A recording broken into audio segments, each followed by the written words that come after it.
యాకోబు 2:26 ఎలా ఉంది?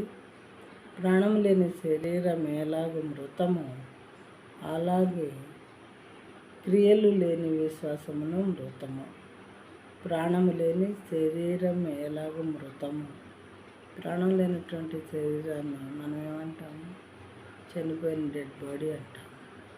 ప్రాణం లేని శరీరాన్ని అది ఎలా మృతంగా ఉంటుందో అలాగే క్రియలు లేకుండా విశ్వాసం ఒక్కటే ఉంటే అది కూడా మృతమే అంటున్నాడు దేవుడు.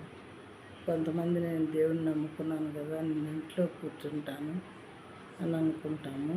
అయితే మరి ఇంట్లో మనం కూర్చుంటే మన విశ్వాసం అలా ఉండదు, అది తగ్గిపోయేది, మృతంగా అయిపోతుంది.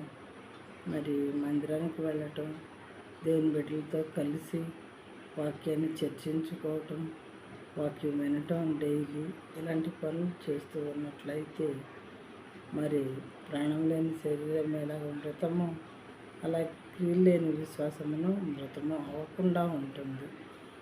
దేవుని యొక్క సన్నిధిలో గడుపుతూ ఉంటే ఇలా మృతం అయిపోకుండా ఉంటుంది విశ్వాసం అనేది దీని మీనింగ్.